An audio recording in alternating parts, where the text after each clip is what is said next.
When I came from Houston, my literacy was very low. I remember them pulling my dad to the side and saying, we're thinking of holding Nancy back because her reading and language arts nowhere where it needs to be. And I remember him walking in and see the counselor or whoever.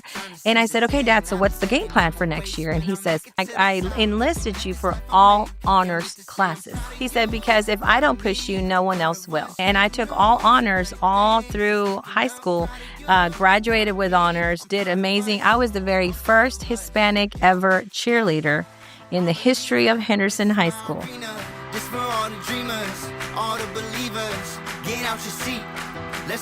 Welcome to another episode of East Texas Unfiltered with J. Chad Parker. I'm your host. Today, we have a woman named Nancy Rangel. Everybody calls her Rangel, and that's probably because we live in East Texas. But what we're going to talk about is the organization that she runs, the Hispanic Business Alliance. You're probably going to be surprised about how many of your Hispanic neighbors actually live in Smith County, Tyler, Texas, and how much they contribute.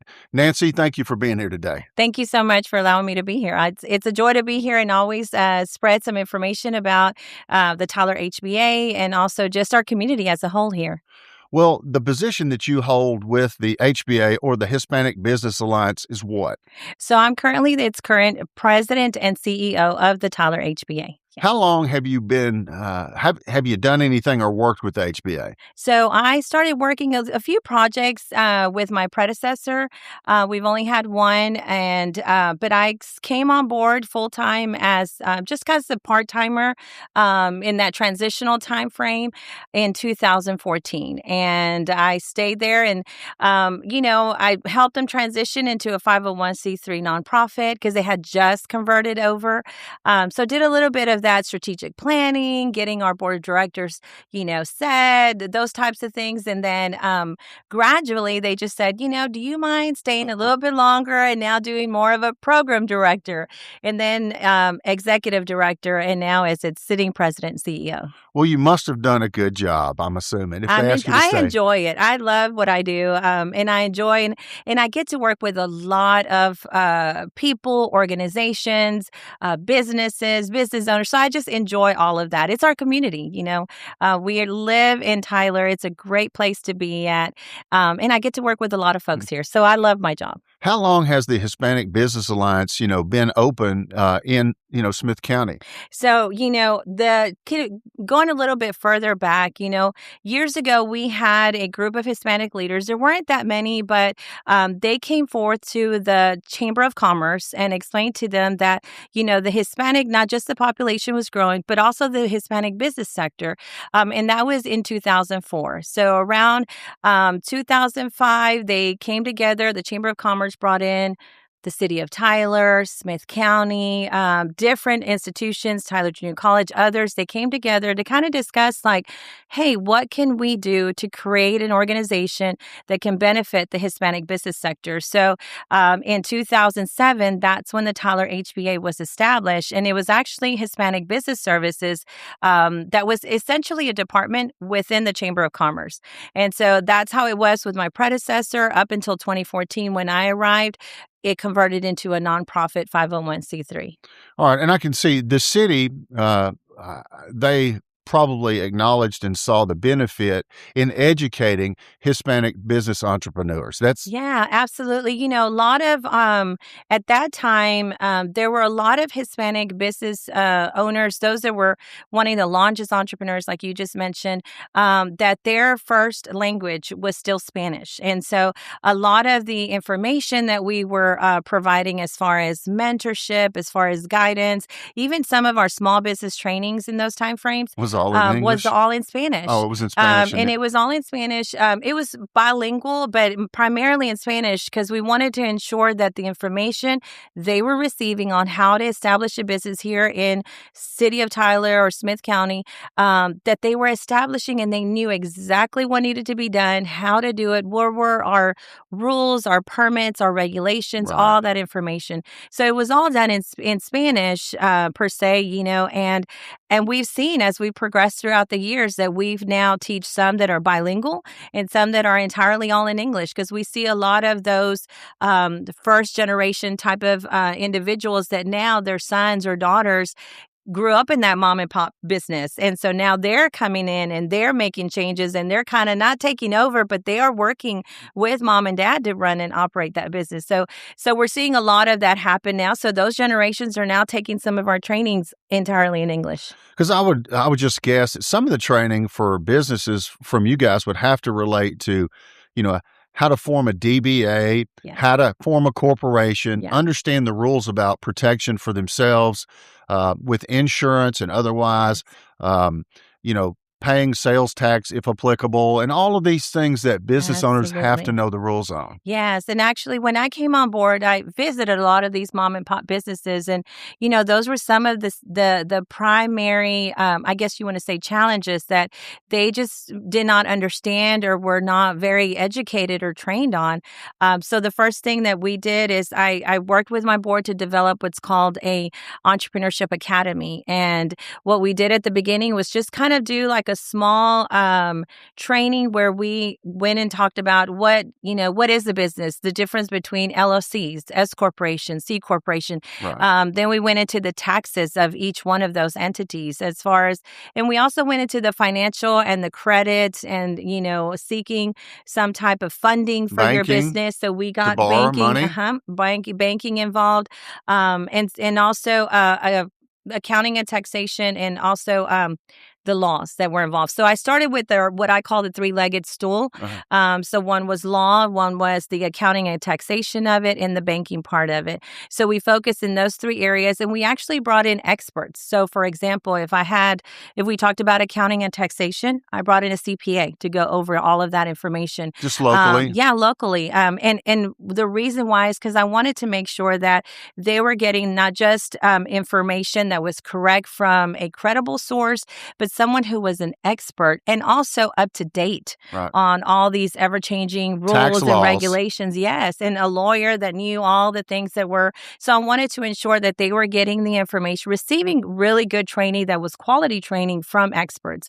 So we started with that, and I always provided class climate surveys at the very end to ensure that we were doing the right thing, that we were headed towards the right direction. And every single survey was, we want more. Now we want more. Now, can you provide us information about risk and insurance? Can you provide us information over marketing and advertising? Can you provide us information of human resource laws? Things like that. So we just expanded it to where now it's an 8-week program, and it's an 8-week academy. And at the end of it, which I love the most, is they are required to complete a business plan.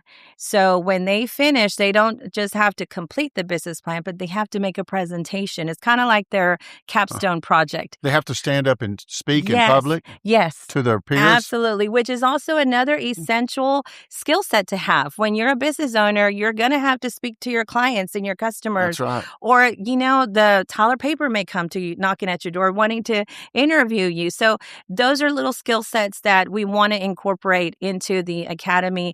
And we've graduated hundreds of folks through there. They've run very successful businesses. We're very proud to be offering that type of quality training to our, leaders here in our community here.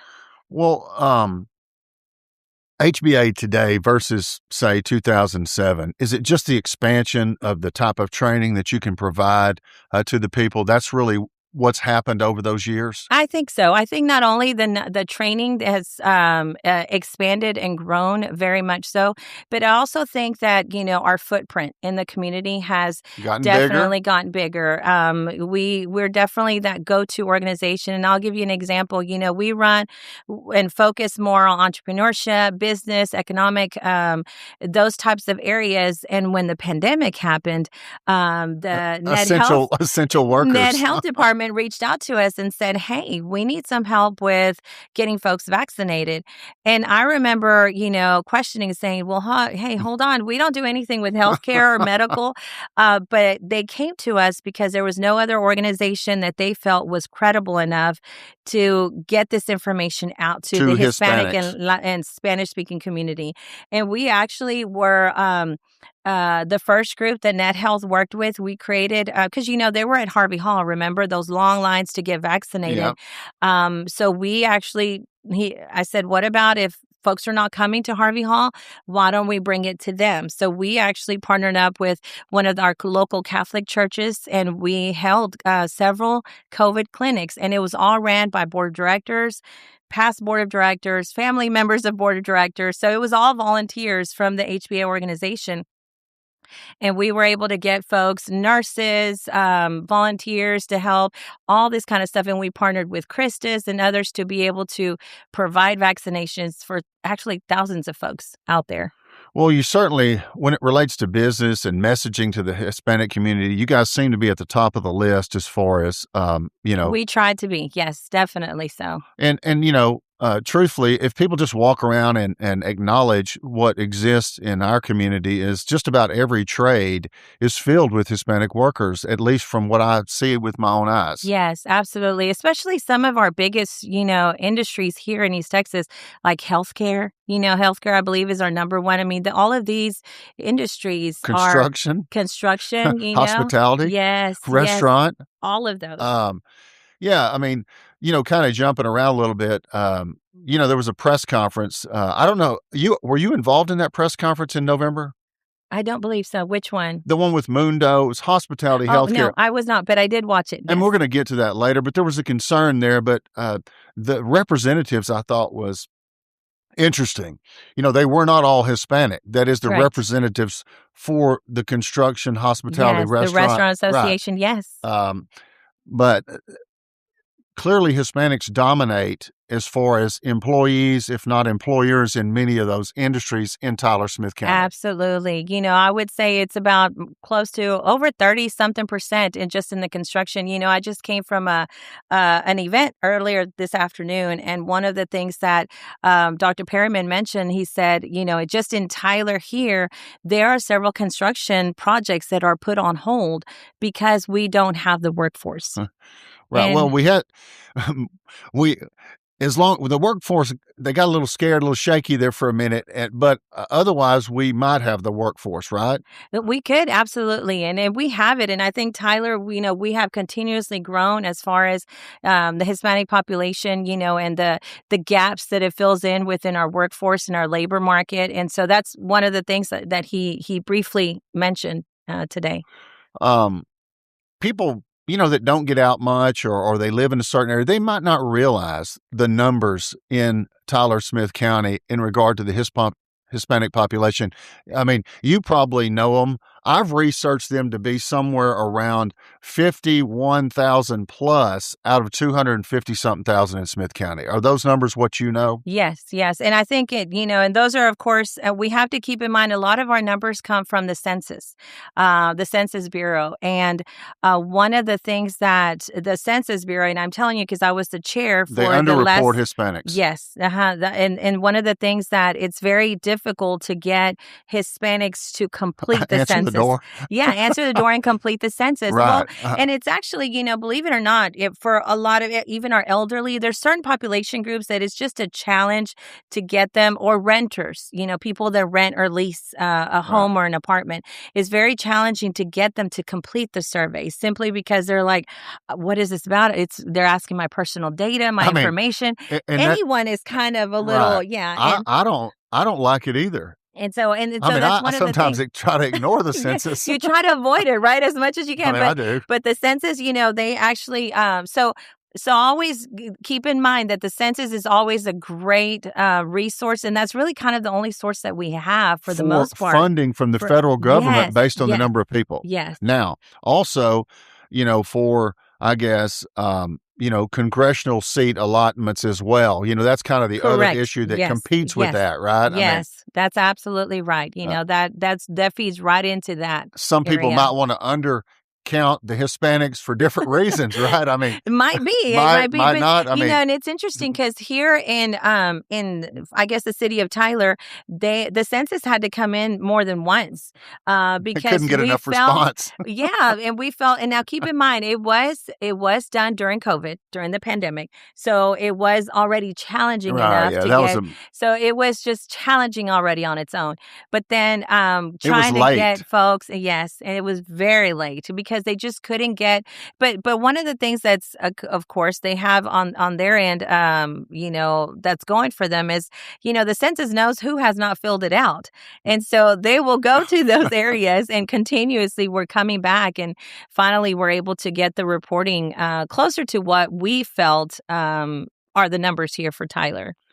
Now let's back all the way up. You can't talk to a Hispanic person of any age and not ask about their parents. And if you're curious and it's a sincere conversation, you ask them where they're from, right? Yeah. And I've done a little research on you and your mom and your dad. Oh, cool. Okay. Because I know your mom was a nurse and your Mm-hmm. dad came to the U.S. first as a Yes. preacher, and he went to Lubbock, right? Yes, correct. And look, I've got a picture of your mom here. Oh, that's awesome. Where I couldn't tell in the story where you were born. So I was born in Houston, Texas. All right. And so I was actually just talking to group folks. The very first in I guess in our families, both mom and dad, that ever came to the U.S. was my grandfather. Grandpa came, and he was born in 1901. Obviously, he's passed away. He died at the age of 98. But Grandpa told us lots of stories I of bet things he that did. he had. So when he was around early 20s, I believe, they had what's called the Braceros program, where they were from Mexico, they lived in Mexico, but they were allowed to come and do agricultural work or the train or Seasonal just workers. a lot of seasonal workers, and they were allowed to come and work and then head back home. And so he was part of those programs that first launched. Obviously, it's a long time ago. But one of the neat things is that, so as the time passed by, one of my grandfather's daughters, one of my aunts, married a gentleman who was a veteran here. That his family had always been here. I always say, when Texas drew the line, he got to stay on the side of Texas. And so when that happened, the family, she was like, "Hey, mom, dad, y'all come over here." And so when they went to go get their paperwork done, turns out grandpa was already a citizen. He And just he just didn't know. didn't know that for I don't know, 50 years or so that, he had just lived in Mexico. So the whole family migrated to Houston. My father had met my mother at a church conference in Dallas when he was still in school of preaching at Lubbock. And they ended up getting married, moved over here. One of the last families to move over here to Houston, Texas, simply because mother worked as a nurse. She had been there for over a decade and loved her job. And once dad graduated and found a job in Houston, they moved over to Houston, Texas. And so that's how my family, ended up in Houston. And so myself and the sister right before me were both born in Houston, Texas. How did you get to the Tyler, Smith County area? Because of my family, my dad. So dad started up a church in Houston, a couple of others, and he was asked in Henderson, asked to come to Tyler. Yeah, Is that them? Yes, Are that's they- mom and dad. Are they both still alive? Not my mother. Mother passed away in 2020, but my daddy was asked to come here to Henderson to start a Hispanic congregation for the Church of Christ, and he did. And so we moved out here in around 1989-90 to East Texas, and I was around 10 years old when we moved out here. And it was a huge culture shock because I'm sure coming it from was. Houston Right. to Henderson was talk about a culture shock. I remember telling dad, like, you could have picked somewhere where at least there's a mall. Like Yeah. there was nothing. But and then in 98, I'm the youngest of four siblings. There were four daughters. And I ended up receiving a scholarship to attend the University of Texas at Tyler. UT Tyler was always what they called a kind of like a I don't know what the correct terminology used is. to be- It's just kind of like this junior and senior, and then you graduate. It used to be TJC was the first 2 years. Correct. UT, Correct. but then they kind of merged Yes. that. Yeah, But and- I saw that you were you were The one of the ver first members of the Yes, freshman so they 50? they converted into a four-year institution, four-year university.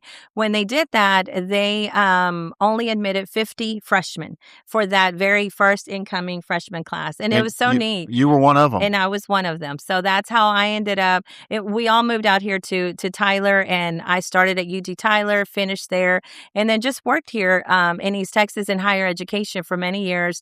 Got married, worked in higher ed in Houston at the University of Houston, and then came back. All right, and so at UT Tyler, it looks like you got a marketing degree in business and a master's in human resource development. Yes, Is that yes, a Master of Science. Yes. what did you do with that? Did you use that at all in school or as a teacher in Houston when you went back there? I absolutely, one of the things that when ended up working, I eventually worked up to be a program manager that managed a big program at U of H. And these were all business students, obviously, the Bauer College of Business. And we worked on a lot of the different, students that were seeking internships or work jobs when they were graduates. So I would work with a lot of different entities and businesses to try to get them businesses once they graduated. So I did. I loved it. I use a lot of what I do from my college degrees With in your this job current now? job now. Both of those, I always tell folks, in marketing, it's kind of like an umbrella. There's advertising, there's sales, there's retail, there's graphic design. There's just a plethora of things. And one of them is marketing research. I've done all of them. But marketing research is the area that I focused in school. I loved marketing research. I worked very closely even with one of my professors who's still there to this day, doing research, collaborating data, collecting back the old school way where we will call someone to try to get them. And would you take a survey? I promise it'll only take 5 minutes. That's exactly what I would do. And so I enjoyed a lot of that. And so that's why I've always been inclined to the data, very, very data driven. Well, you seem to have been, very successful, not only in school, but in your work with the Hispanic Business Alliance. But I want to ask you about, how do you, because I can see you being a good spokesperson with the Chamber of Commerce, the Better Business Bureau, because you guys are now interacting with them in a Absolutely. relationship, aren't you? Yes, yes. Well, the chamber has been there since day one. They took us in since day one, put us up in like at a department. What do you think their motivation was initially? Well, the business sector. They're very To educate more workers, yes, to make yeah. them more in compliance with Yeah. laws? Yes, I and mean, they do all of that to right. this day. The chamber does, and connections, networking. I mean, those are all a number of things that the chamber offers that, because of them, we're able to offer as well. A lot of our, just today, the event they had, we're invited to things like this because we are part of the chamber, and in fact, our board chair always sits as the board director on the Chamber of Commerce board. Oh, so y'all So have a dedicated seat? yes, yes, and they have one on ours. Huh. So we're always engaged, working, collaborating, brainstorming. Along, like I said, Henry Bell, who's actually the I know president. him Yes, very well. everyone knows Henry Bell. He's amazing, and Tom Mullins also used to be on our board. I knew him yes, very well. and so both of those, they were very instrumental in creating what's now the HBA. Scott Martinez. Mm-hmm. I've heard a lot about him Yes. as being very impressive and really bringing a lot of relationships and knowledge to a town Yes. like Tyler for Yes. the Tyler Yes. Economic Development Council. Yes, he's extraordinary. We actually, we have an event that's kind of like our capstone event. We call it the Hispanic Achievers and Business Leaders Awards. And every year we would seek out a speaker, notable speaker. And we Do we have a actually photo had on this? Let's see. Scott Martinez as let's one see of if our he's- speakers. Yes. Okay. Yes. Is this it?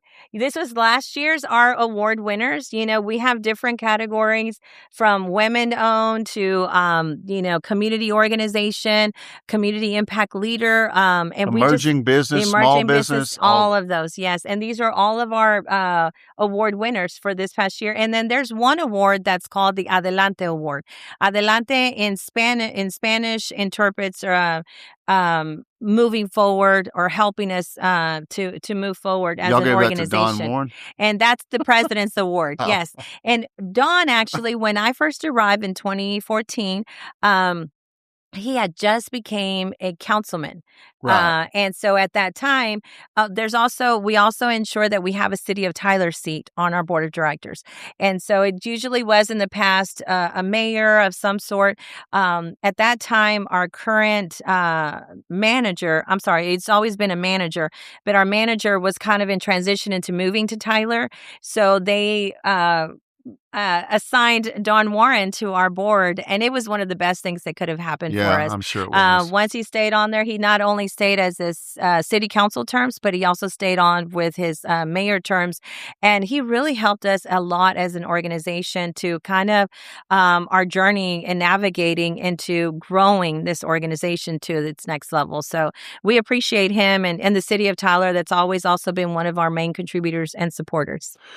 Well, Don, he's been on the show like you Yeah. before, and you can tell he's got the perfect balance, I think, between intelligence and a heart. Yes. Right? I mean, Yes. Yes. sometimes with politicians, we see one or the other maybe overbalanced or underbalanced. Yes. But Don, I think he genuinely loves people He and he does. likes to help Yeah. people. And I could see what an asset he was Yeah. probably on your Yeah, and board. you're saying as the intelligence because, he also is a very good listener. A lot of things that, I would describe to him as far as like, these are kind of like some challenges we're facing. Give us your advice, mentor us through this, guide us through this. And he was great as to helping us navigate through a lot of that. And so I commend him and I actually gave him this award. I wanted to make sure we gave it to him before He was he gone. ended up as, He's mayor. finished this year. Yeah, he's done. Now, the Hispanic Business Alliance, does it receive funding from, grants, cities, the federal government, or does it raise its own funds? We raise our own funds. And so we still, I would say the main contributor that stayed since day one has always been the Chamber of Commerce and the City of Tyler. And aside from that, everything that we receive is all fundraised through either trainings, workshops, seminars, events, through sponsorships. And we started actually, one of the things that when Mayor Warren was on our board, we had individuals that will come to us and say, hey, I want to be a part of what you're doing. Like, I love that what you guys are doing. I applaud y'all for that. How can I become a part of that? We didn't have anything as far as beside our board of directors. We really didn't have, or, folks that attended our events, sponsorships, those types of things. We didn't have per se a membership. And so that was one of the things that was brought up, and we did launch that. We launched it about 2 years ago, and it's still one of those things that we're still navigating through. But we are getting more and more folks to become members of the Tyler HBA because they see the reason behind it as to why it's important for us to continue as an organization and making a difference and impacting our community here locally. So, HBA membership, you foresee being open to non-Hispanics or just Absolutely. Hispanics? No, absolutely. We actually have, I would say 50-50, where 50% that are Hispanics and 50 that are non-Hispanic. So anyone who wants to join us, who wants to tap into the Hispanic market, learn more about the Hispanic market, that's what we're here for. How do you join the HBA if you're somebody listening and you look like me and you're Yes. not Hispanic and you don't know? So our information is currently we're in the process of revamping the website, but I there noticed is a landing page. it's tough to traffic there. Yes, so it's a landing page, but when you go there, it's tylerhba.org. You're going to find the contact information. So reach out to us. We will get you set up right away and send you all the details. Because the other thing is too that, we work with a plethora of different level types of businesses. When I mean levels, I mean the ones that are just starting to the ones that are corporate, organizations that, have been around forever. And so we want to ensure that, you get the best ROI. And so some businesses will tell them, we have these events. What are you wanting? Well, I want more exposure. Okay, then let's look at these types of events. These types of things will give you more exposure into the Hispanic market. So we work with everyone to ensure that whatever membership level will really help them attain what their goal really is, because everyone has different goals. So I'm assuming there's different membership levels. Correct. And they basically make you a member, but also kind of serve as a sponsorship, but Yeah. also give you access to the Hispanic market in a much more specific way. Correct. Yes, and we have one level that's separate. It's just our pillar, and the Right, other the ones really. Chamber of Commerce. Yeah, Yeah. and so there's just different levels that we have, and they provide, like you said, different, access to different things. And so I always encourage folks, try it out, see what it is, and maybe next year that fit didn't work for you. Maybe we can move to a different level, and we're very good about working with businesses because we understand their struggles, we understand their challenges, we understand that today this year I can do 500, next 750, maybe next year I can only do 500. We get it. And we want to work with folks, in situations like that. I'm presuming, with your marketing background, that you are promoting the Hispanic businesses that you are helping and are members. Absolutely. And at the same time, the non-Hispanic members, you are helping connect them with people that Absolutely. they otherwise Correct. would be unable to know. Yes, absolutely. It's We almost do. a mutually beneficial arrangement. Absolutely. And have you seen, I guess the money raised is evidence of membership increase, I would assume. Absolutely. Yes. Yes. We definitely have seen an increase. The first year we did it, we launched it just, as a kind of a Cinco de Mayo mixer, and it was great and fun, but it was just a launch, and it was it was just amazing to see how many folks that were business owners, community members came out and said, we want to be a part of this. We see, because they see the effects of it out in the community, and just how Yeah. many of these businesses, Huh. and many of them, Couldn't operate take our without trainings. Hispanics. Yeah. Um, And even then, some of those that graduate from our academy or even took some of our classes, small business trainings, a lot of those still call on us to this day. If they're opening up a new business, they're like, hey, Nancy, I'm having a question on this permit. What exactly does this mean?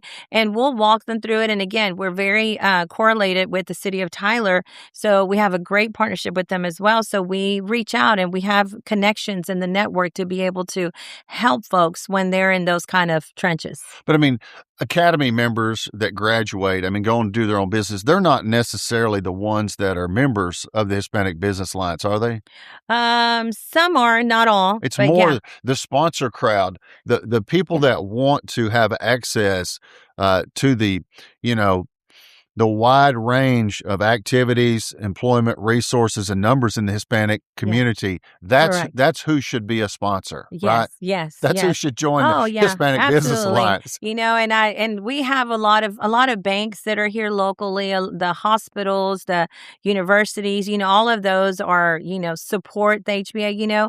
One of the things too is we have and that was one of the reasons why the pillar level of membership was created, because folks wanted to ensure that there was a level of money that could be they could provide to the HBA some funding that could be used for the mission of the organization, because they just believe in our mission. So they wanted to say, hey, we just want to give this money.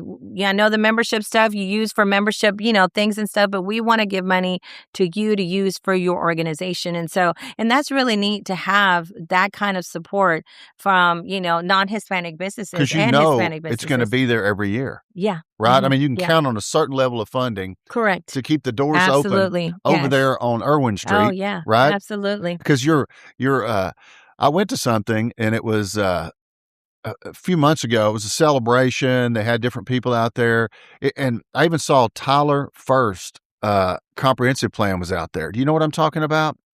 It was at Hillside Park. It wasn't. Oh, yeah. Wasn't That that long wasn't ago. us, but yeah, I know what you're talking about. I think it was like the Tyler Police Department night out or something like that. That's what Mhm. it was. But it was at the Hillside. Yes. Yes. And there was a lot of vendors and people there, and I really didn't know, if that was in any way related to the Hispanic Business Alliance or. It's not, but a lot of those businesses or even nonprofits that are out there, we have, and again, this was something that started years ago when the community came to us and said, hey, we're having a lot of folks that don't really understand when is Hispanic Heritage Month. People think it's around Cinco de Mayo, because it's very fun and exciting time. And That's it what I is, would and guess we enjoy if I it. didn't know it. And we enjoy it. And so that's one of the things that we did. We said, let's utilize this as an opportunity for us to really inform and educate our community of when is Hispanic Heritage Month. So we started a kickoff event. We did it in partnership with the city of Tyler called Rose City Fiesta. And that is, we bring in a lot of vendors, a lot of booths are out there of business owners, those that want to reach out to the Hispanic market. A lot of, and the entertainment is really neat because we have a lot of local ballet folklorical dancers, and we even have now a mariachi band at the Caldwell Elementary School, students that are learning to become mariachis. And so we have a professional mariachi band, but we have those. So it's just really neat to see all of this traditional dances, traditional attire, dresses, the colors, the cuisine, the food trucks, all that out there to kick off Hispanic Heritage Month.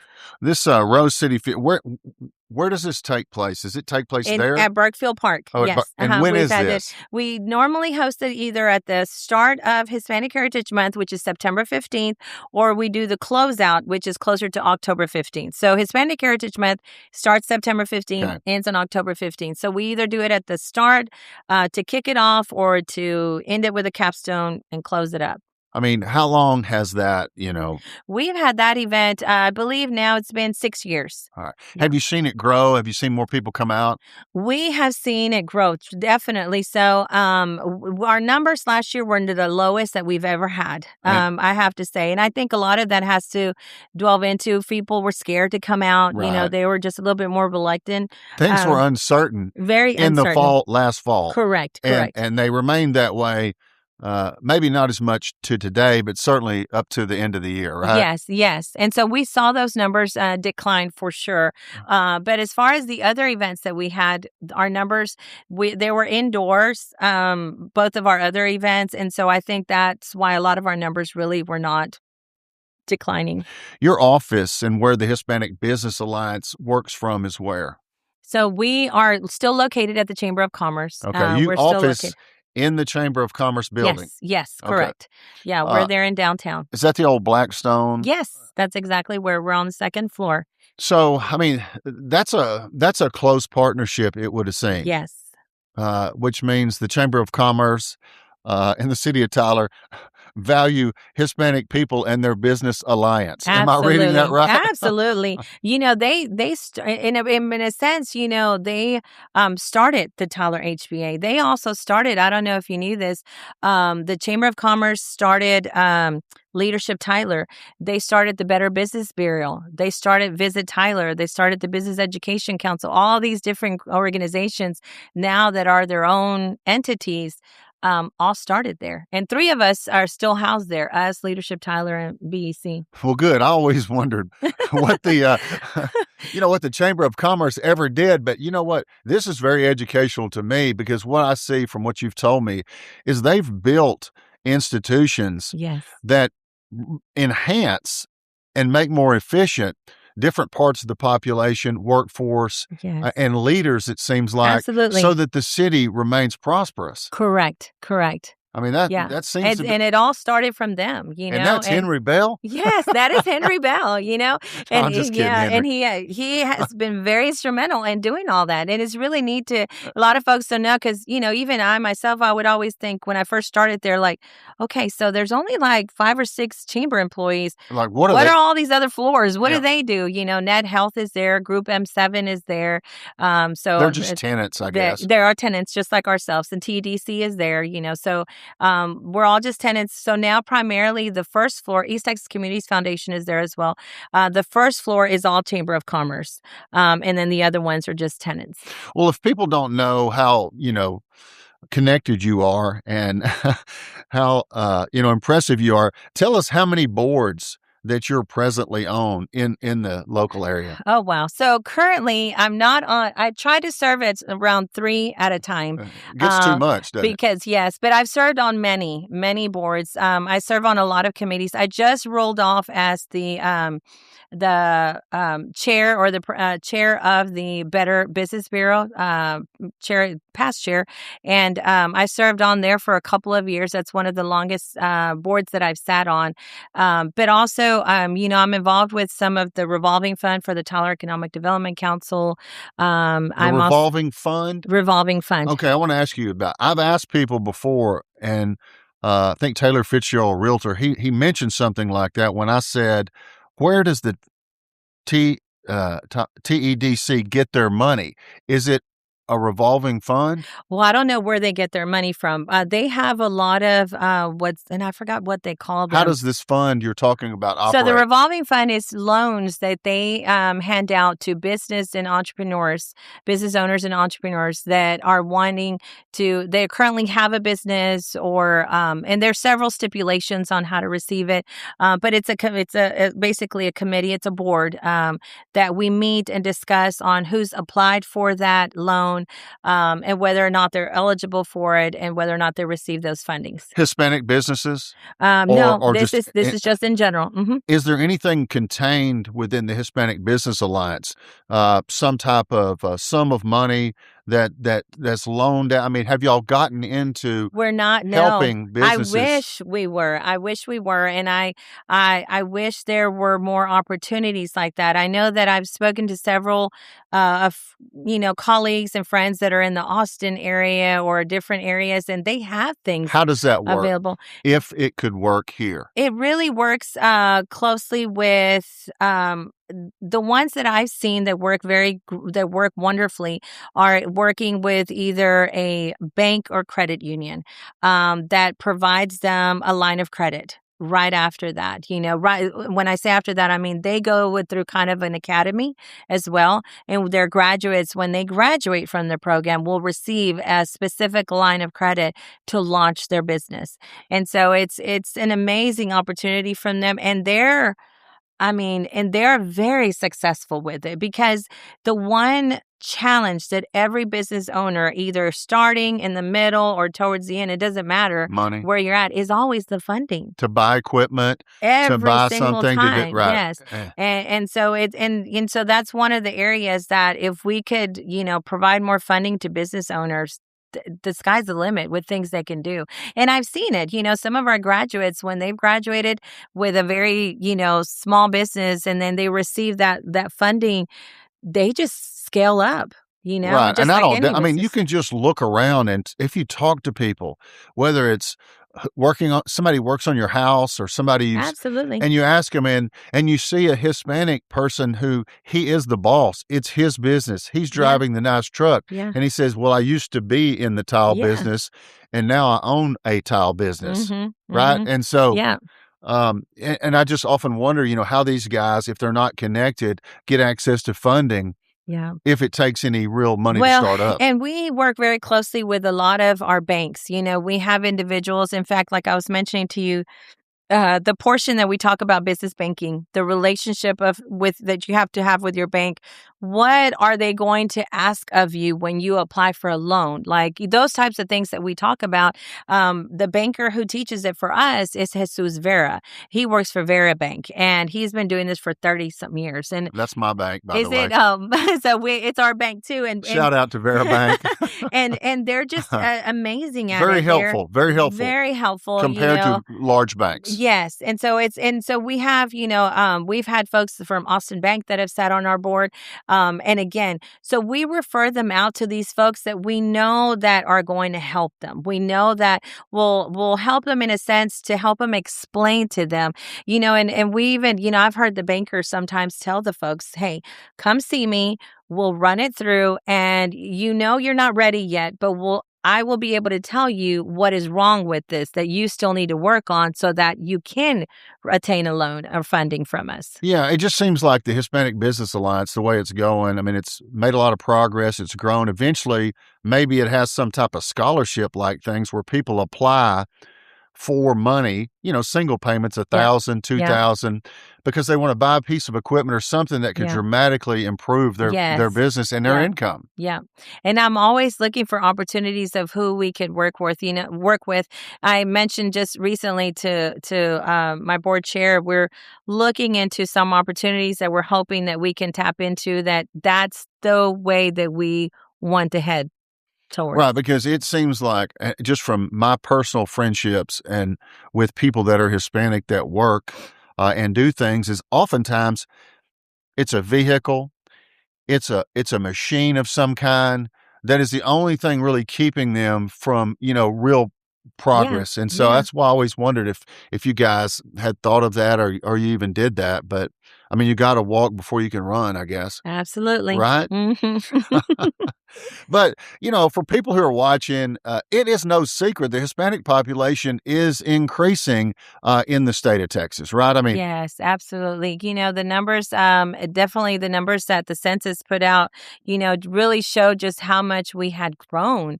right. I mean, it Where, was big. yeah, yeah, It for the was what first was like time ever. almost 4% since the last census. Yes, correct. And those numbers we see them grow, and even here in East Texas, we've seen that growth since the 1990s, where it just continues. And like I was mentioning to you, we moved out here in 1990, and Mm. so I've definitely seen the Oh growth. yeah. I felt it. I remember, of course, coming from Houston, we were used to, being out and about, shopping, restaurants, those types of things, and I remember folks that would tell me because I worked for Southside Bank at the time I was in college, and I worked for their Gentry Street location. They have a branch out there on Gentry, Uh-huh. and some of the Hispanic tellers that worked there, they're like, "No, we hardly ever go down South Tyler," and I was just like, "But they've got the mall over there, they've got this, but they were just accustomed to not doing that, and of course, Houston's a melting pot of the world, The so biggest one there is. you will hear all kinds of languages being I spoken, all mean, kinds of ethnicity, Vietnamese. I mean, all I kinds. went to Yeah. law school in Houston, and I Yeah. was blown away. Uh, that was almost like if you took everybody in the whole wide world and took a few people Yeah. off and put them all in a city, it would be Houston. Yes. Well, and I remember I worked for the School of Engineering when I first arrived to Houston, and then I moved out to Bauer College of Business. But I remember being in the elevator and all kinds of languages were being spoken. I mean, there were literally like maybe 5 or 6 groups that were in there chit-chattering and talking or on their phones and all different languages. It was really just neat to see that. It's interesting. And, to some people, it might be threatening or something to fear, right? I mean, America, the U.S. generally has, a policy of assimilation, right? Yes. And I think people are somewhat afraid that either assimilation's happening so fast or some people aren't trying to assimilate at all, that um, it's making some people uncomfortable. Yeah. Do you kind of Yeah, agree I that's think happening? everyone always has a reason or something that makes them uncomfortable, and that could be, it's one of those things where I feel that, we, sometimes I think stereotypes get in the way. Right. A lot of myths and things like that get in the way. Where if we try to share with them the truth and stuff, and really how things are, and I'll be frank, I remember one of my friends that I when I first arrived to the HBA, she was not Hispanic, and I told her, I said, "Look, you can ask me any question, any curiosity that you have, anything you want to. It will not hurt my feelings. I have a very thick skin. I am What'd she from ask you? Houston, Texas, and I am from Houston, Texas." I told her, I said, "I grew, so I'm totally fine, and she would ask me all kinds of questions, and it was really neat because even like, for example, got invited to a quinceañera Uh-huh. and had never been, didn't even understand really like, what do I do? What do I have to buy? What do I bring? How do I dress? What do I say? And so it was a lot of those things that, I don't, ask folks. Don't be afraid. A What 15-year-old coming out party, yeah, right? yeah, I mean, kinda like they're sweet 16s. This one's for in 15. This is, the age of 15, it's a so cultural difference that, yeah. people are learning more and more. I mean, they have a float in the Rose Festival now that's a Yes, quinceañera uh-huh, float. I mean, yes. those kind of things are happening. And people have to realize that, 1 in 4.5 people in Smith County are very Are well mostly Hispanic or Latinos, right. yeah. And for people listening to this, we always hear a lot of terms used for race, like, it used to Yes, be Chicano, yes. Latino, Hispanic. I mean, Yes, sometimes people are afraid yeah. that are not Hispanic, like what to say. I mean, is there a term that's generally accepted that we keep hearing Hispanic? Is that it? I would say Hispanic to be on the safe side. You're never, you're never going to be 100% correct, because there's always folks that prefer something different. Everyone's different. But I do want to say that a lot of folks always ask me, Hispanic, Latino, what does that mean? Yeah. And so Hispanic means that they are Spanish speakers. So, for example, people that live in Mexico, people that live in Venezuela, people, Guatemala. If they speak Spanish. Now, there are folks that do not speak Spanish, or Spanish is not their main language, but are considered part of our. So those would be, or like Spain would be considered Hispanic. Right. But then, like Brazil, they speak, Portuguese. And so they're considered Latinos. And so, so everybody can be considered a Latino, but specifically if you're Hispanic, it's because you speak Spanish. Yes. All right. Well, that makes it pretty easy. But, that was the only thing I had a little anxiety about preparing for the show because, I had seen you refer to Latina, and I'm assuming that's a female Latino, correct. Gender on the yes, translation. Yes. And we, one of the things, because we were going to do something for Hispanics, for Latina, the leadership conference. And, one of the reasons why we even ventured off into our Latina leadership conference was for Hispanic females that were launching businesses. And again, going back to the research, years ago that I stumbled on an article that said, Hispanics and Latinas females are outpacing any other demographic when it comes to entrepreneurship. And so I rushed to my board and I said, what can we do to cater to these women, to help them, to support them and encourage them, to continue, building businesses, making our economy thrive. And that's where Latina Leadership Conference came about. I'd been to a lot of conferences, but they were more religious or faith-based. Right. And I had never seen one in East Texas that was for just Latina leaders, Latina entrepreneurs. And so when I first proposed this idea, many of them were kind of like, wait, this is new. We've never done this before. What are you talking about? But the very first year we had like 50 women show up. The next year we had 100. The next year we had 150, then 300. It just continued growing. And these are all Latina women who own businesses and are thriving. It's an annual conference. It's an annual conference that we do. We hosted, this year we hosted it in September. And again, it just keeps growing. During Hispanic Heritage Month. We try to do it during Hispanic Heritage Month, yeah. Well, that's interesting. Are these female-owned businesses, are they consolidated in certain areas, or are they just across the board everywhere? All across the board. When we first started, it was a lot of more of that, those M&M kind of business. But this is now scaled up to where I have folks that own construction companies. I have ladies that, own, realtors, obviously, a lot of independent, but we have women that own restaurants, we have women that own their own law firms, so it's just a just different industries now. Well, and it's just, it coincides with the increasing Hispanic population in Smith County. Correct. I would assume. Yeah. Your organization, probably when you first started off in it, I'm sure immigration help and support was a lot easier then than it is now.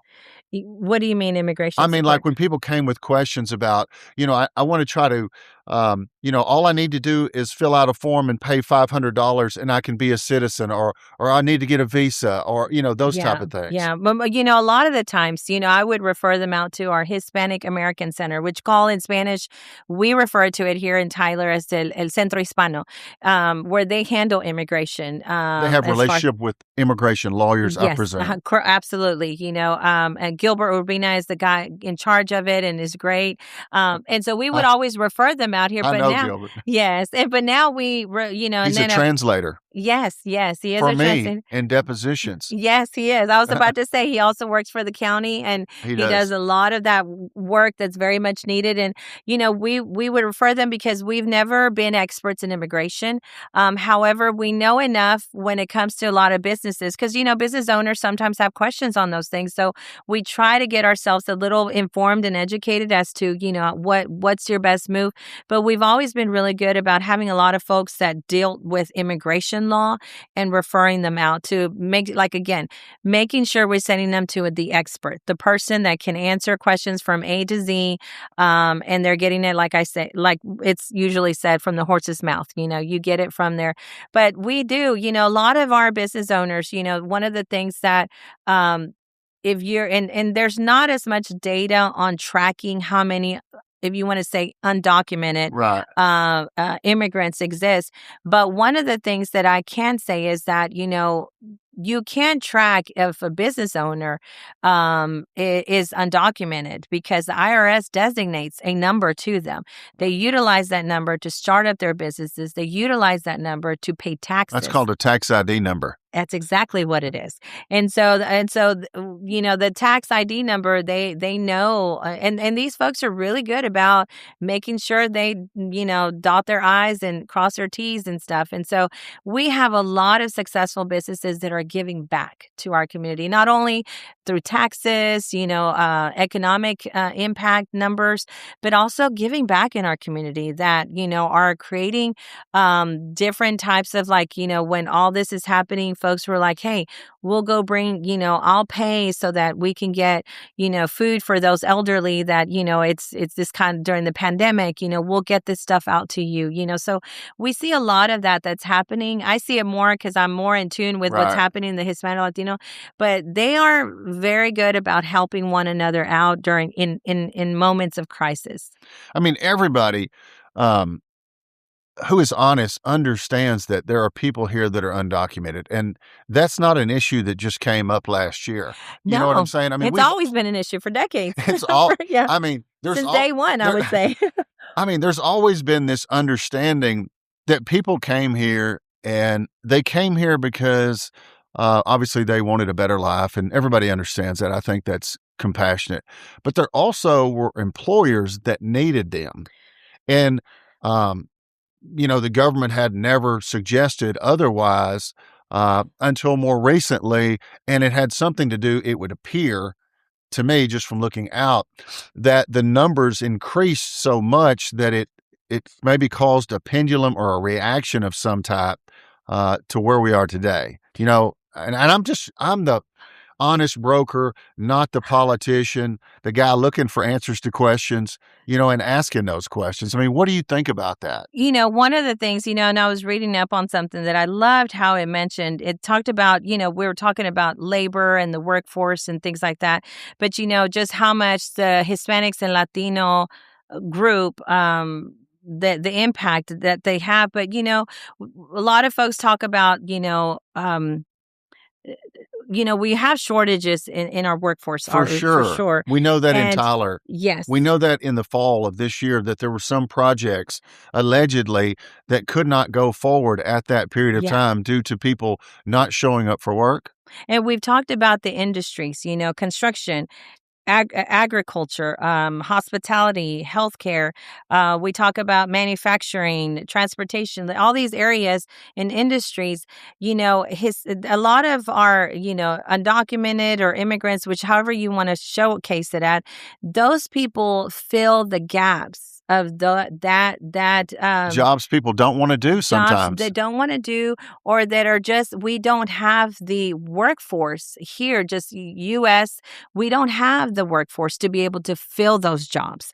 So these folks come in and fill those gaps. And so that's something that, the data's out there. It shows how, even during the pandemic, one of the groups that had to be reassigned or reclassified as essential were our agricultural folks because, they were not included in there. And the United States, Washington had to go back and add them in there. And now we have gone back to a program that's started back like a Braceros program, where now the U.S. does have a partnership with Mexico, where they come in, they seasonal come in and they do different works for agricultural areas and in industry, and then head back. And when they come here, they provide them food and shelter, everything. I mean, they come in and do the work there, and then they head back. And like you said, it's seasonal, but it's one of those partnerships that it works perfect for us. It's a win-win for both the United States and for those migrant workers. I mean, the immigration laws are now kind of, I mean, there's court cases that have ruled certain things. There's a lot. It's not like you can just tell somebody like this is the rule, right? Yeah, I mean, and it changes, and like we've seen it changes with every administration. It's one of those things. It could be a priority or not a priority. Yeah, It could be, a court of appeals ruled one way, right? And then there's the whole DACA, the deferred action on childhood arrivals, correct. Right? Yes, people that basically have lived their whole life here. Yeah, those from my understanding are individuals that their parents came here and they were little. They were either just born or months old, and they've lived here their entire lives, have never lived anywhere else, and they don't know anything else. A lot of them, even English is their first language. Right. Yeah.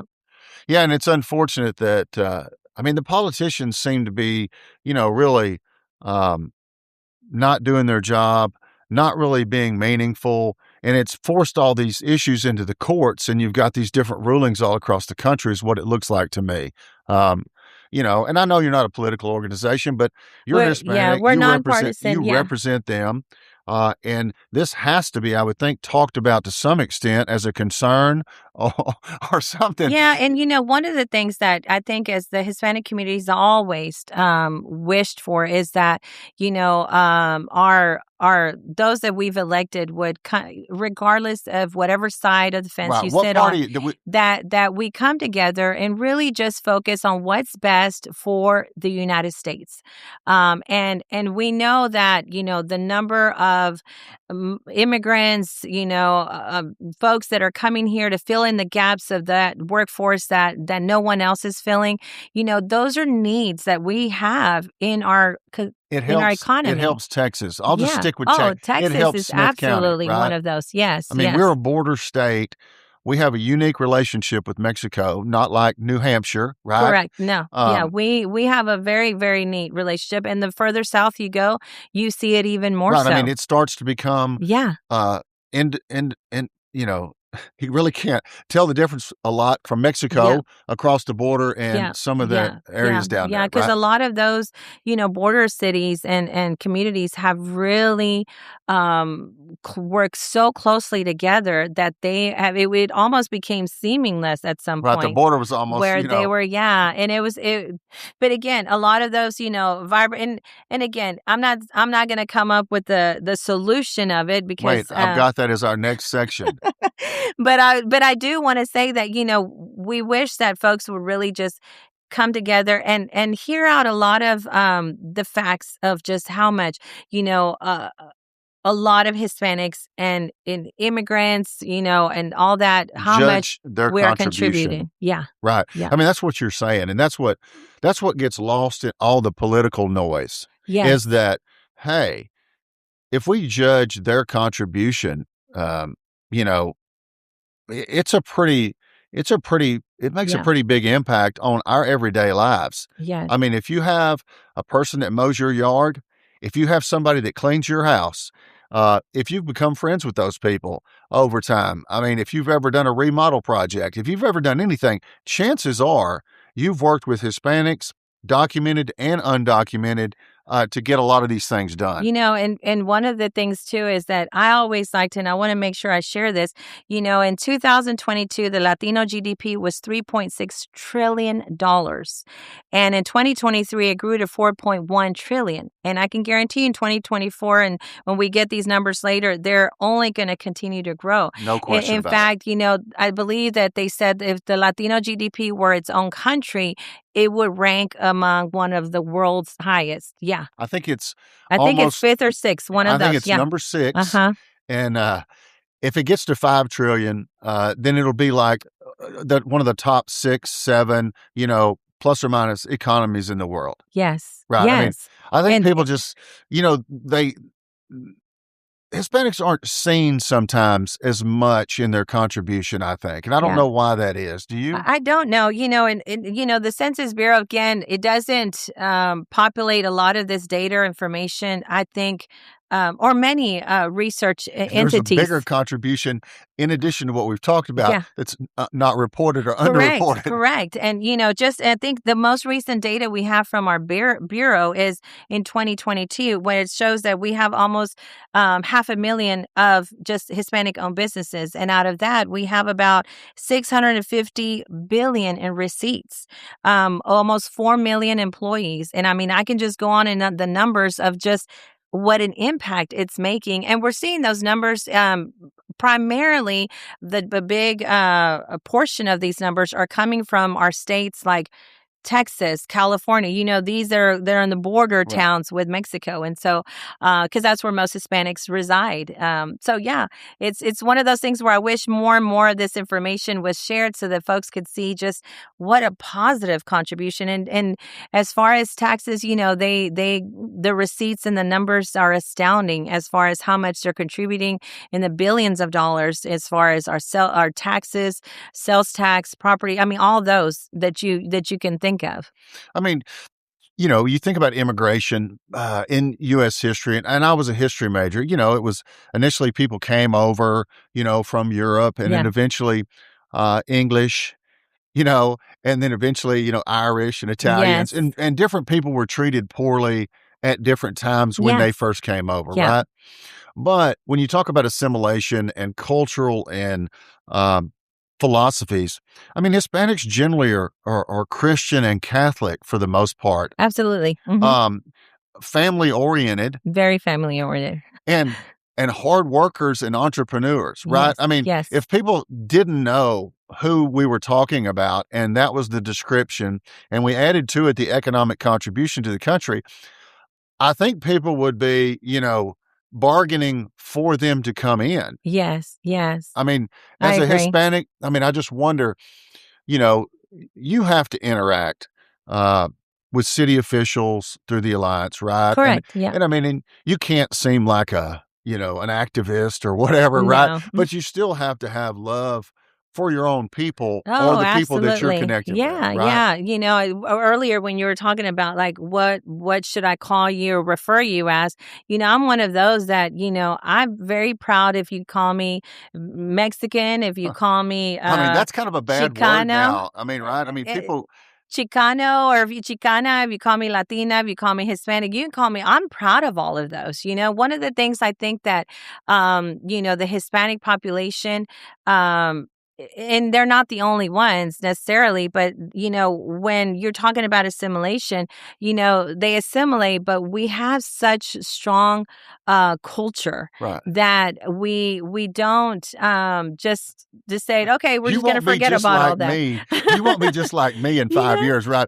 It It may take a couple yeah, generations for and people to assume an image that you're comfortable or used to seeing, yeah, and right? and even then, I think that, I myself have kids, when I go back to the assimilation, where, either you speak or you look a certain way or you eat certain Right. things, my kids, eat some of the most authentic stuff that even a lot of folks don't eat. Is that because of you? Yes, they eat menudo, they eat, all these kind of mole, they eat Uh, all this kind of stuff, not just your enchiladas and tacos, they eat all that too, but they eat, last night, we made a kind of chocolate, hot chocolate that's called champurrado that not many people know that goes back to our indigenous ancestors that they created hot chocolate with cocoa. And so those are certain things that, again, going back to assimilation, we do assimilate. However, our culture is very special to us. It's very valuable to us, and there's nothing wrong with that. And we don't mean it for everyone to have to do what we're doing. We're not at all trying to do that. We just want to continue loving that about us. And I don't think there's anything wrong with that. And, my kids, if you ask them, what are they? They'll tell you they're Mexican. Right. And they're, second, third generation here, already.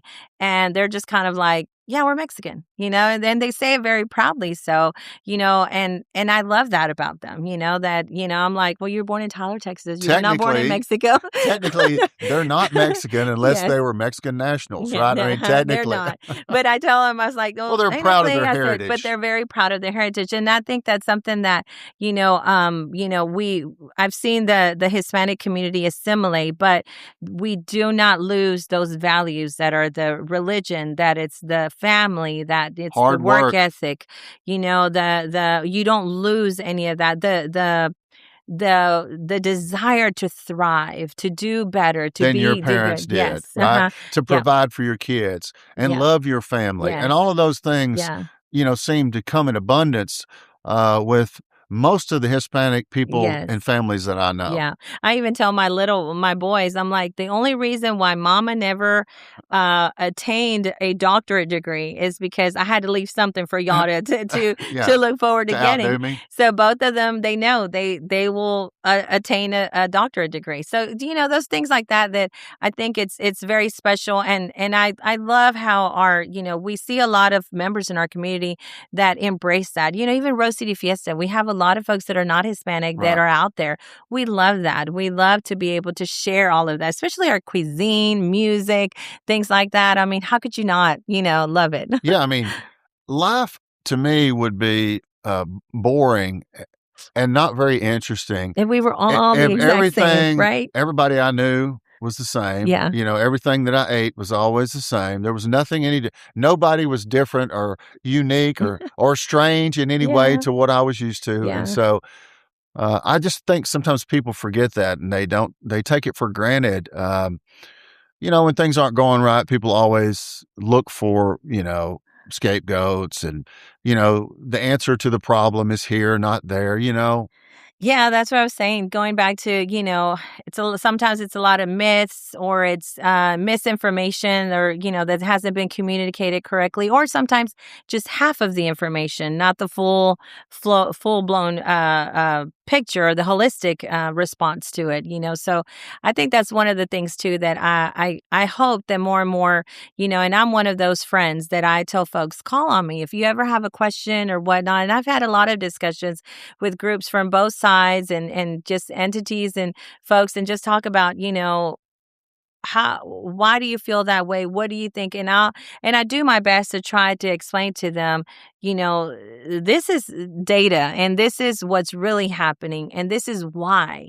And so a lot of those things I try to share with folks to try to get them to feel more knowledgeable. And I think the more knowledgeable that we are and the more information we have access to, or that are accepting and accepting for us People to will know. look at Hispanic people with more respect for Absolutely. what they've already earned. Yes. Right? Yes. Now, these misconceptions that you mentioned, are there several that keep popping up that you get asked about for people who aren't really familiar with the Hispanic community? Is there something that you're always answering that you can think of? No, I think a lot of sometimes folks, when they see Hispanics, they automatically, think, I don't know, are they, do they speak English or are they an immigrant? Like they have all these kinds of questions. And, Are they with the cartel? Are they? Have you heard that? I have not, but yeah, that could be one too. I mean, and I just tell folks, just walk up and say hi. Don't you're never gonna know until you find out. And get to know folks. And I tell folks, 9 times out of 10, that person is more like you than you thought. Absolutely. Right. Absolutely. Yeah. I mean, everybody I can think of that I know, either helps my mother or has done a lot of stuff for me. I mean, I can't even think of somebody that I know that's Hispanic that I have a poor opinion about. Well, and think about it. I work very closely with folks who are entrepreneurs, right? And they're business owners. And they have so much in common with all the plethora of number of business owners that are here. They Right. face the same challenges, Dealing where with the same people, same yeah. issues, same bills, Yes. same Yes. contractors, Yeah. same everything. Yeah, same everything. And so, a lot of times I feel that, you have more in common than you might think you do not, And so I always tell folks like, just try and the same goes the other way, where I tell Hispanics, don't feel uncomfortable, Like, don't feel don't be uncomfortable. intimidated Yeah, with yeah. me, Yeah, don't right? be Like, don't intimidated. think I'm a certain way or I'm already thinking a Yeah. certain thing. Yeah. And I think, one of the things, because folks will ask me, they're like, well, how do you do that, Nancy? Like, you can just walk in a room, talk to anybody. And I tell them, I don't know the exact answer, Confidence. but You confidence. have confidence in yourself based on what you've accomplished. But this was even before, and I think a lot of it comes, in my opinion, my upbringing. So when I started in Houston, Texas, the first place where I grew up in, the first couple of years of my life, I lived in an all Hispanic Mexican community. And I tell you this because it was Aldine back in the days. And I remember my dad telling me, I will pay you $1 for any white person you can find Where in in Aldine? that community where I grew Could up. you find one? I couldn't find one. And Not he would one? tell me, I'll pay you 5 for an African American. You couldn't find one. It was so saturated with nothing but Mexican and Mexican American folks that it was just like, wow. And then we moved to next to where the church was located, and it was all African American. It was 99% African American. And I grew up in that time in this elementary school. And then when I moved to Henderson, It was it all was white it people. was all 99% Caucasian. Yeah. And so Did you go to Sadler's Barbecue? we did. Yes, yes, we used to go there, not that often, No, but but yeah. I knew it was there. Yes, yes, so you know about that, and Well, I know one of the owners that used to own it, a guy named Cody Sadler from Henderson. yes, yes, absolutely. Uh, But I mean, and so I feel very comfortable with different groups and different settings, and then I Henderson, think was that that's a helped nice me. town? Where? Did you like living in Henderson? It seemed like it's a Henderson. little rural, maybe. I enjoyed it. I loved the education piece of it, because when I came from Houston, um, my literacy was very low, for the the age group where I should be. You got more attention in Henderson. In Henderson. In fact, I will never forget. I was just mentioning this to one of my friends because we just filled out the paperwork for my son who's going into middle school next year, and we had to pick the classes, the curriculum. And I was telling her, when I went there, I remember them pulling my dad to the side and saying, hey, we're thinking of holding Nancy back because her reading and language arts and literacy, it's nowhere where it needs to be. She has very low literacy rates. And my dad. In English? Were you being taught English or Spanish there? English, yeah. It was all English. And so just the schools that I went to were just in the worst of the worst. And in everybody Houston. was speaking Spanish during the day at school? No. When I went in Houston, I went to English speaking. Right. But They you did offer said that. Aldine was all Hispanic. In the all Hispanic ones, there was bilingual, so you could choose either or. But when I went into it, it was English. My older sisters, they went to all Spanish, just because when I arrived, my older siblings already spoke English, so I spoke already some very good English by the time I got into kindergarten. So me and the one before me did that. But anyways, long story short. My dad walked in there and I remember him walking in and then he walked back out to see the counselor or whoever.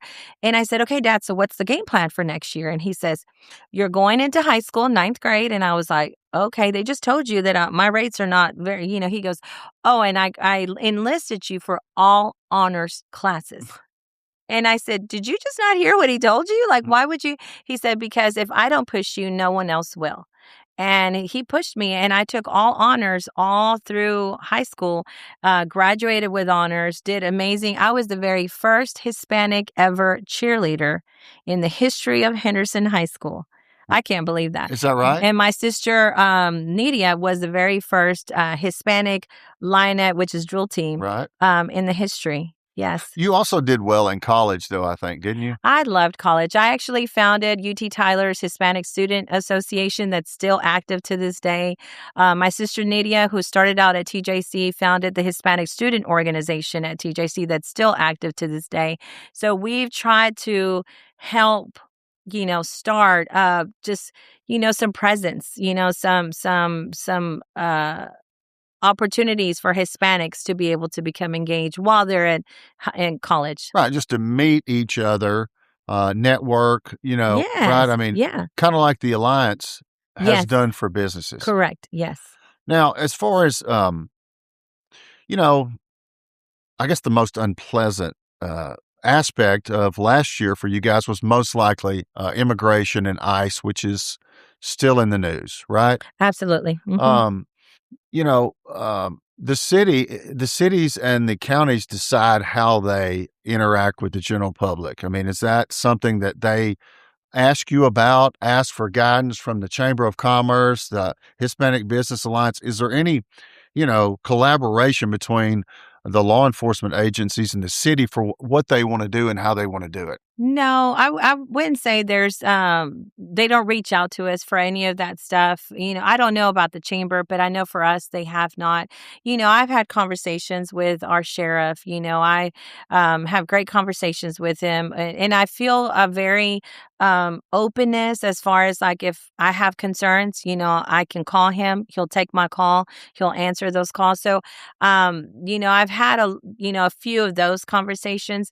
But as far as, what we've seen in the past, I know that, we even had some business representatives, some that were not even Hispanic, that have came out and just talked a little bit about how certain, laws, how it affects us here locally, in Tyler and East Not Texas. just the people who are undocumented, Correct. right? I mean, Yeah. that's what that press conference in November with different hospitality, restaurant, construction people Yes. That was one. not made up, like we said, of all Hispanic people. It was Correct. business owners essentially suggesting Yeah. um, that the task force model, may not be the best approach for their business. Yeah, one of the things that even earlier today, listening to Dr. Perriman, if you don't want your hospitality, healthcare, restaurant, construction and the other industries to be affected by, then, you know, this is something that's really we need to be able to, like we say, try to come to a good agreement that really could be a win-win for everyone. Because, one of the things that, again, I don't know of anyone, Hispanic or not Hispanic, that does not agree with we don't want bad people here, Right. regardless. I think everyone is on the same, and I think sometimes there's a myth or there's, that, no, they do want everyone. No, no, no one wants that. No, Right. when Nobody people wants wants, people that can tell yeah, somebody, or so, hurt any, yeah, right. we I mean, don't want that in our communities. Nobody I mean, does. they can look at you and hear you say that and imagine themselves knowing you that you don't want that in this Absolutely community for not. your family either, do you? Absolutely not. But it's a little murkier, with regard to Hispanic population and businesses, their role in it, documented, undocumented. And so my point is, don't you think this ought to be thought out, you know, thoroughly before anything is quickly implemented? Yeah. And I think that one of the things that, going back to what I was mentioning, immigration, it's just has not really been looked at comprehensively for decades. And Yeah, and right. and it's It one of gets those talked things. about every so often. Every president, I think, talks about it, says they're going to do something about it, and none of them Or fix have it, or fix it. Yes, correct. and they And have not done mm-mm, anything to no, fix it. no. The only president that would say that's even done anything about immigration is President Trump. But it's for some people they don't agree with it. Some people Right. they do. But other ones that really, if we could all have everyone come and have a seat at the table. And when I mean have, I mean all our folks that what we elected really come Solution-oriented up. people. Yeah, look at all the things that how it is affecting us, and I mean financial contributions, economic impacts, those types of things, and seeing what are the areas. How can we work with these groups so that we can continue to enhance our economy, enhance our country. I think that those are the conversations that are very difficult for folks to have nowadays because Politically? Right. politically, yeah. But I think it's really going to take folks to really sit together and listen to one another's concerns, and really see like, okay, how Put is them in their shoes. yeah, and not get emotionally Right. involved because you could be emotionally feel about something, but no, no, no. I want to know like, okay, how is this is hurting our economy. This is gonna hurt our communities. So we need to look at that. We need to really take that seriously and figure out a solution as to how can we benefit from it, but at the same time, not hurt our communities. I mean, if people sat down and they were responsible for creating a policy and they didn't have to get reelected, I imagine this problem would have been long fixed, don't you? I think so. I mean, Yeah. is it not, the base of either party Yeah. and extremes But that but I think it's been for a minute where I feel like, and it has as been far for a as I minute? can go back, it's even the Obama administration where, folks don't want to sit down at the table with, and I play Right. both parties where they don't want to sit together at the table and really discuss this, and really, come heart to heart with it and figure out like, okay, I hear you, you hear me. And I think, a lot of them have come together, gone close to something, and then something happens. And then that's, Right. all that work is just kind of pushed to the side. So, there's other things. So I think that there's been strides for it to try to make it happen, but it's just not there yet. Well, that's what I hate in general for the Hispanic community is because if you take just DACA, right? I mean, people that were little children and they've been here, graduated from high school, whatever. That's the closest thing that they've gotten to almost addressing an issue of immigration. But like you said, I mean, it's nowhere being talked about anymore, No, right? no, and it's kinda like it gets put on the table, then it gets back and, I'm not in their shoes, so I don't know, there's other things that have to be prioritized, so, It's getting but elected. I'm it saying it's getting elected. you're sticking to that. I'm sticking to that because we've seen it. Obama, could have got it and it Yeah, passed, but nobody's going to give him a win. And then when Trump was in, he could have gotten it passed, but they're not going to give him a win. I know. So that's unfortunate for the Yeah, Hispanic. And so yeah, something's going to have to happen to change yeah. immigration policy. Yeah, and I don't know if we're saying, this whole deal about, having more Hispanics that are Elected officials. elected officials, that's a whole nother conversation on its own. But, folks have brought that up, number of times and I think also, one of the key things too is that and this is just in my personal, not representing anyone or anything, but I've always told folks, I've never, at that point when people ask me, I did not feel the need to have to run for a political office because I felt very strongly that I could literally walk up to any of our local officials and express my concerns to them, and they would listen and they would help us navigate the situation. They'll listen, but, especially where we live, there's not much room for them to wiggle, Correct. in the Yeah. political environment, either in Austin or Washington, Yeah. right? Yeah. Yeah, but for example, when I believe when the new law came into where the now our police force had the capability or the ability to ask for immigration, Ask whether they're a citizen they're when they made a legal stop. correct, yeah, and or what if they were stopped for whatever reason that they had done, then they could be asked for, things like that. When I brought those concerns to our folks that are elected or not elected or in What those did they leadership say? positions, they were very concerned just as much, and they were like, "No, we're not trying to, you know, Racially profile, yeah, right? racially I mean, that was profile." the issue. Yeah, and I honestly, I never felt like it happened, you know? I honestly did not feel at that time that any of that happened, you know? I always tell myself, you know, like, I felt really good about going to these folks, explaining that what the community was asking and sharing with me, and it was very well taken, very well accepted, and so that's one of the things that I feel also that, um we need to do also a better job of when you have questions like this, go straight to the source and ask them. You know, go straight to your sheriff, go straight to your city manager, your city mayor, whoever it is. You know, A 9 Ask times them out a of 10. question about what are you going to do, and get an answer from them, Or what are they right? doing? Like, Because a lot of why are you times we doing don't this? even know what Right. they're doing because we don't ask.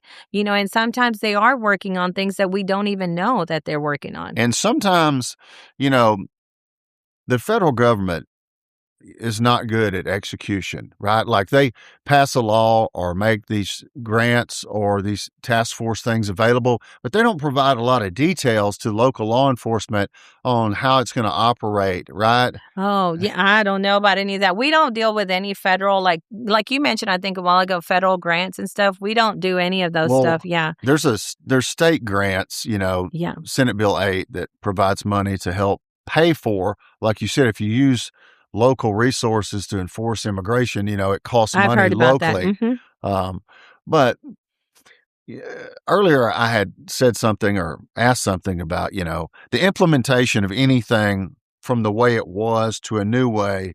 Don't you think that it should probably move slower so that people realize its effect as it's taking effect? You know, just like anything, I think that when you're going to implement any type of program, initiative, or plan, you know, you try your best to really look at, you know, what are going to be, how is it going to be implemented, how is it going to affect, you know, and what are going to be the consequence or the output of all of it. So I think that goes for any Cause of and them. effect. Yeah, and so it's one of those things that I think that you know. And it goes back to, you know, kind of dancing around that Uh, area that, you know, you've got to look at, your leadership they're really enforcing rules that are kind of imposed on them, you know, a lot of the times. And that's kind of, or you know, they're pressured to enforce those, right? I mean, like if you look at when we talk about 287 G, you know, yeah, the sheriff has to sign, right, and agree to. But I've understood there's a lot of pressure from outside to, you know, implement those agreements. well, and it comes directly from, you know, our governor. Right. I I mean, it mean, comes, you know, and so it's it's a state principle. yeah, and so it's one of those things too that again, you know, a lot of folks sometimes, you know, they go hard after the sheriff, but you have to look at the holistic picture, you know, and see what he has to do, what he doesn't, you know, because I think it's like over 100 from 100,000 over populate to 500,000, I think, or something like that. Population For a hundred has to thousand do dollar grant. something, yeah, something You can like get a that. $100,000 grant from the state if you provide information, and that's none of these grants are absolute. Just like none of the money from the federal government from ICE is absolute. If you look it up, you'll see there's a lot of questions, and so it's not even for sure you'll get the money. And so that's where I go back to: shouldn't it be implemented with a lot of thought before we jump into something? Because are the negatives going to outweigh the positives? Well, that's a sheriff question. Yeah, I mean that, and you know, in fairness, I don't know. You know, I know our next door neighbor in Longview stayed on the jail model, Oh, yeah, that I believe so. You're right. and I just wondered what the thought process is, you know, for that. And obviously, you're not the one to answer that question, but hopefully, and I'm sure you're of this opinion. Hopefully, you know, things stay calm down, Yeah. remain as they are, and that we, the people that live in Smith County and Tyler, do everything we can do amongst ourselves to have the best place to live, the most prosperous for as many people as possible, right? Absolutely. No, absolutely. And that's one of the things that we do have in common, Hispanic or any other demographic group. I think that we all want that in line, like what you just mentioned. We all want that to be the goal, right? To be able to In Tyler, live in a especially. I mean, it yes, feels like and I feel like everyone that I've spoken to, regardless of whatever demographic or group, they all feel the same way. They're like, Tyler's a special place. I love Tyler. They've always felt that way about Tyler. That, and, that's why we have a lot of folks that come here. In fact, in earlier luncheon, they brought up the question of what about all these folks that are coming in that are from other states? California. Yes, that we're having a number of folks that are coming in from our neighboring states, but also from California, New York. All these folks are figuring out about Tyler. I hear people complain about that all the time, like, all the time. Don't come here and change our way of life. But I don't think, and one of the things too, I also don't think that, and this is me coming back to where, a lot of my family is still in Houston. And so I surround myself with in Houston in an environment where it's just, everyone's different, and it's almost as if that's just cherished, that's it's not frowned upon to be different or to have different opinions in Houston. It's encouraged, and so I think that's one of the things that, in Tyler, we love it. In fact, there was a gentleman, and I don't know who it was. He was a TikToker, I believe. He drove by East Texas. And he said, we hear a lot about Austin and Dallas and Houston and all these different and down south board towns. He goes, I've never heard about East Texas. And now I know why, because y'all don't want to tell us about East Texas. Look. And then he switched the camera and he says, look how beautiful it is. And he just went on and said, it's just a beautiful place out here. Like, I am just shocked. And now I know why you guys never talk about it, because y'all don't want us to, get the secret out. Well, it's funny you say that. The motivation behind this podcast was the impressive people of all, walks of life that live here in East Texas. And that's really what the show is meant to highlight, just regionally amongst ourselves. Mm-hmm. So be sure and like and share. Yes, please make sure you like and share.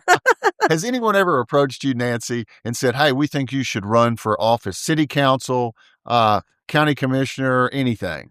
Yes. And have you ever said yes? No. Do you have any intention of ever saying yes? No. All right. You're so much sweeter than I am. And as much as I would love to be a part of the solution, and I think I would be good at coming up with solutions, I know I do not have the political demeanor. Okay. I would be, you know what I'm saying? I would get aggravated. You know what I'm saying? Yeah. But that doesn't seem to be your problem. So what is it? Well, I think because you have to understand, I love a lot of our politicians. They are great people. They I are. mean, they are just, and so I think a lot of the times, again, we forget that they are just as human as us, and they face a lot of trials and challenges just like any one of us. And so I think sometimes we don't give them as much grace as we should, because a lot of times, we're wanting to push an agenda, and I get it, at the same time, but I think that for someone to listen to you, you can't go off on, be very, rough around the edges with them. You gotta, because think about it, I worked in retail for a while and for one of our Fortune 500 companies. And I'm telling you that, when customers come or clients come at you screaming and yelling, you almost are like, kind of like, oh, okay, hold on, but when someone comes to you in a nice way and says, hey, I have a problem, whatever, So I think a lot of times, we forget to try to work with them, instead of attacking them. And yes, things don't always go our way. It's one of those things that, as a Hispanic, daughter of an immigrant, granddaughter of a migrant worker, none of this stuff a lot of times have gone my way, and I've been stereotyped, I've been called names, I've been called racist things, and I've name it, and it's one of those things where, I give grace to a lot of folks because we never know the things that they're having to go through. Judge ye not, lest you be judged yourself.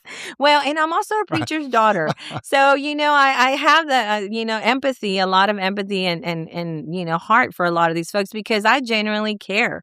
I genuinely care about our community. I genuinely care for the future of our country. I genuinely care about just what kind of environment, our children are living, are going to be in, when I'm no longer here, So there's so much that we are vested in that we should all be invested into wanting to get a better country, a better community, a better city, a better county, whatever you want to look at it. So I think that sometimes, again, going back around the table and being able to really have those heart-to-heart conversations. Because sometimes, even myself, you become educated when someone tells you, no, Nancy, I can't do that. And you're like, but why? And then they tell And you, they tell you why. because of this. And you're like, many times okay. things are more complicated than they're presented. Almost 9 out of 10 the times they're very complicated, and you think, no, it's just A to B, and they're like, no, Nancy, I have to go through all this to get to that. Well,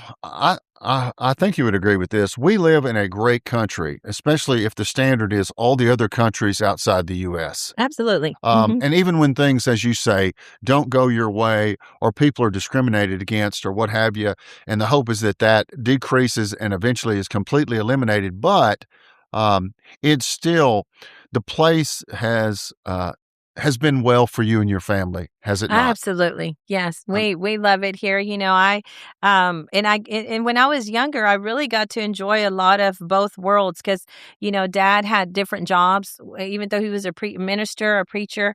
He never took salary from there. So he had his own jobs. And one of the jobs he had is he worked for an airport there in Houston. And he would receive free airfare for him and his family once a year. And we would go to Mexico every year, but we would go to different parts of Mexico because he wanted to ensure, no, not Cabo. Cancun, but he wanted us to take us to the history, Jalisco, so we could learn. So we went to Guadalajara, Monterrey, Mexico, the Ciudad de Mexico, DF. So we went to all these places. We visited all the pyramids. We visited all these historical things that they wanted us to really know. These are your roots. This is where your family, indigenous, all that comes from here, and Dad at the very end, Dad came, he was born in what's called Piedras Negras, Coahuila, which is right on the border. It's a border in Mexico, Piedras Negras, Coahuila. It's on the border. And what Piedras Negras, Coahuila, what separates it from the U.S. is the Rio Grande. And where my dad grew up, my grandma owned land and she owned a farm. And you literally take some steps down and you are at Rio Grande, which in Mexico we call it El Rio Bravo. And Dad grew up there. And Dad he's an excellent swimmer because he was just always swimming and going and fishing and, playing out, and stuff. And so that's where I learned how to swim. Because we would go every summer over there and visit the family. We would swim in Rio Grande all the time and really enjoy. And we would go during Christmas.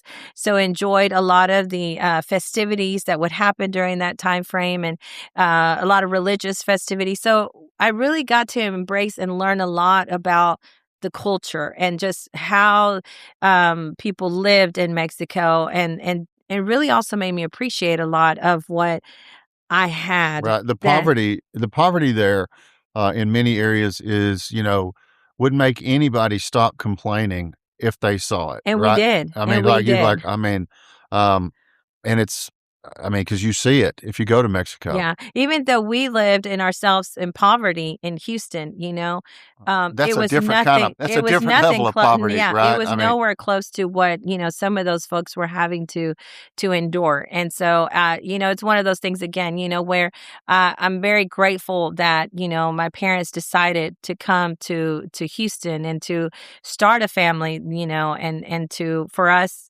also the key, my mom and dad were educated educated. And so they were very much inclined to. They had a head start in the Yeah. United States if Yeah. they were here educated, right? Yeah, they were educated and they both came in.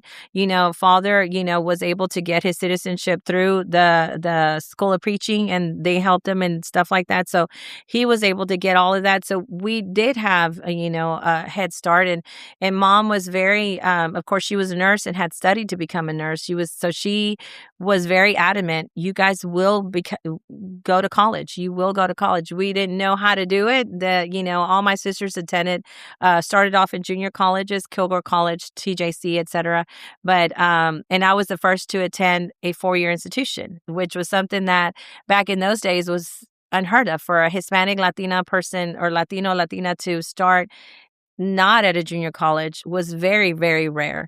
And so we were blessed with that opportunity. And it was, again, navigating through it. But, by the grace of God, we were able to do it. Well, look, I want to end with this. I appreciate you being on the show and giving us your perspective. And I'm hopeful that it's helpful to many of the people that'll watch this to Yes. see somebody that they don't know, of a different race, a different culture, different upbringing, but they see so much of the same in themselves when they hear Yeah. you talk about yourself and your family. Tell us what you hope for Tyler and Smith County and the East Texas area in the coming years. And we'll end on that. Oh, wow. Well, I hope that we will continue to grow. And when I mean grow, I mean not only obviously population will grow, but as far as grow in alliances with one another, to be able to you love one another. I talked to a friend of mine, and we're always saying love thy neighbor.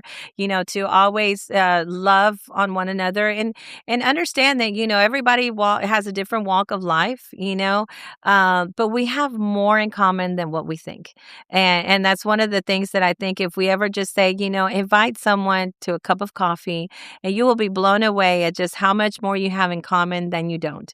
And that goes for, as any of your Hispanic or Latino friends that you may have, or just acquaintances, invite them for a cup of coffee, and you will be just astonished. How about a beer instead? Whichever floats your boat. Tequila. Whatever floats your boat. But yeah, I think it's just one of those things where, you would be surprised, especially, if you want to go talk to a business owner, I'd be more than glad to help you, to connect you with someone. Because like I said, we have so much more in common. And I think a lot of us have, most importantly, our goal is very common, where we want to see Tyler, we want to see Smith County, we want to see East Texas become prosperous. We want to see that in the future. And I think, a lot of it is just us becoming more educated, becoming more knowledgeable on things, and asking the right people for this information. All right. Well, want to harness the power of the Hispanic community, make an alliance with the Hispanic Business Alliance. Thank you, Nancy. Thank you. My time right now.